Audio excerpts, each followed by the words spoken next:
Up until 1979, the education of young Kiribati was largely in the hands of the British.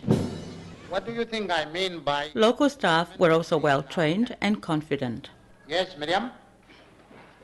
Sir, the answer to your question is shown on the blackboard in numbers 2, 3, and 4.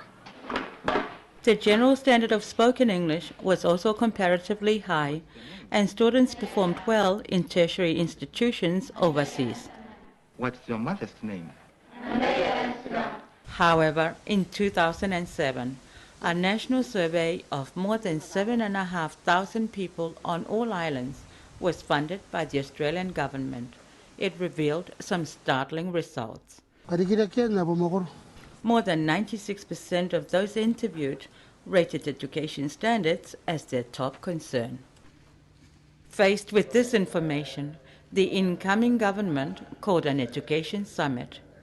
This was also funded by the Australian government, and the central issue was the general lack of confidence in English by both teachers and children. Some of these issues were confirmed during our 2008 summit, one of which is the decline in the quality of education, particularly so in literacy.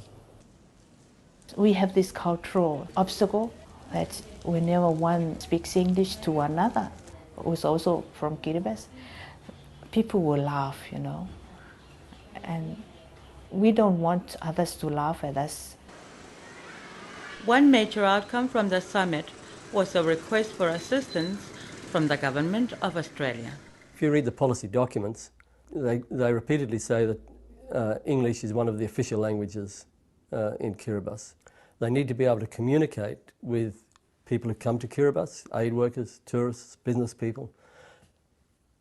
They may need to be able to use English in order to go to other countries for whatever purpose that might be. It might be as a student, it might be as a visitor, as a tourist, it might be as an immigrant. Professor David Ingram is under contract to Griffith University in Queensland to implement this first stage language education pilot project, LEPP.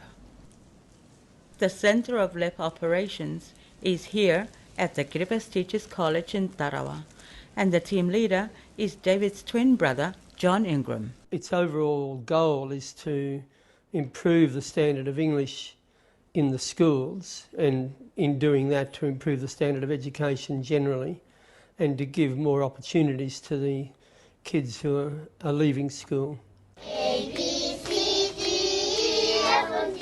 One of the central ongoing activities for this pilot project is the huge task of assessing the English language capacity of all primary and JSS teachers in Kiribati. Effectively all teachers in Kiribati are teachers of English because they are expected to teach other subjects in English.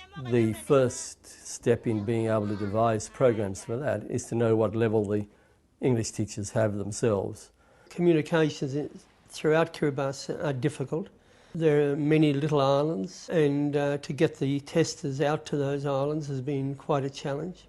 Teachers characteristically are afraid of having their skills questioned and measured, so some have been reluctant to be tested. Now, I suppose the biggest challenge has been to make sure that as many as possible actually are tested. At the time of filming, 80% of the teachers had been assessed. First of all, we're working with the lecturers in the Kiribati Teachers College to upgrade their capacity to train teachers in the teaching of English. What does this statement, "justice is blind," mean to you? Well, I think it refers to when judgment is made without any favoritism. But it's not all just chalk and talk, and the lecturers are exposed to a wide range of teaching practices which will encourage their use of English and make their classes more vital and interesting. I love the students. They're the greatest students I've ever worked with. It's really easy to have activities in the class, they participate, and it's a lot of fun. In this role play, the woman on the right is in court for robbing a bank and killing a security guard. She also has a sick child. I think you are not guilty.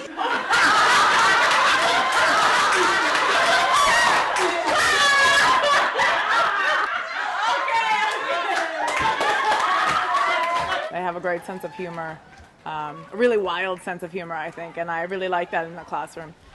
Using English or speaking English has become a natural thing for most of the lecturers. The other component is to develop the course achievement test, and we're doing that by meeting with a group of Teachers College lecturers predominantly and working with them on the development of the test.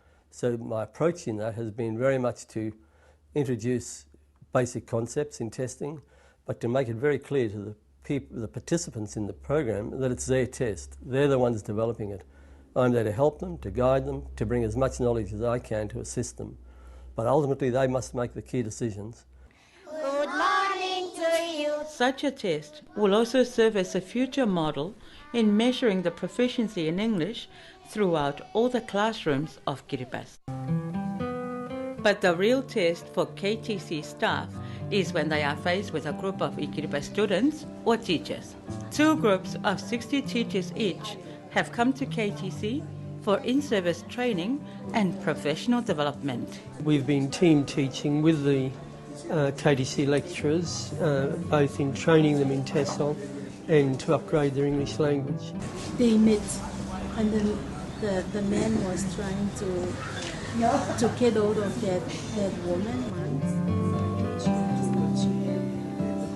I'll be able to use English as the main medium of instruction right throughout my delivery of my lessons, because maybe there's this notion with us that students aren't able to understand when we're delivering our lessons, so we revert back to Kiribati. Throughout this course, we found out that when we were using English, like they're being bombarded with English all throughout, they really could respond. And that's one thing that I think we've really acquired from this program. What about if it's very long, more than 4 lines, or whole paragraphs? What's the important thing that you have to do? Along with the co-teaching support, there is also a constant process of monitoring and evaluation. We're also conducting tests both before and after those courses so as to evaluate what proficiency change there may be. I have seen a lot of my lecturers who have been involved. I've been seeing them working very hard from morning during working hours and even after working hours. Many of them have also come back to college during weekends to do their preparation, planning and preparation. And I would say that it's an impact of this LEPP program. I'd have to say we're very pleased with the response, particularly pleased with the in-service teachers who have been in the college in the last 13 weeks. They've been really great. An attendance rate of nearly 98%, which is unheard of. You know, it's remarkable. Oh, I think I'm really happy that Australia is here and to be part of it. This is the best job I've ever had, and the people are great, and they really appreciate what we're doing. It's great to work for people like that. And here you're really able to have an impact on people's lives in a real way, people that need it. The teachers will go out, and after going through the course, they will do a much better job now. And so the students of Kiribati will benefit. We're very grateful for such a partnership, especially when we're given, a chance to state exactly what we want and the flexibility in the partnership. Stand up. I see you, and face your partner.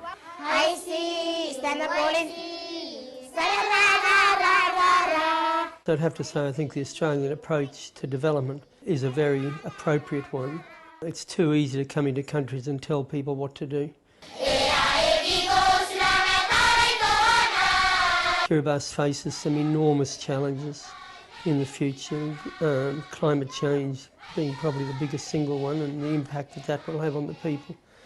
And the partnership with Australia and with other countries like New Zealand that understand the Pacific is really vital, I think, to the future of the Kiribati people.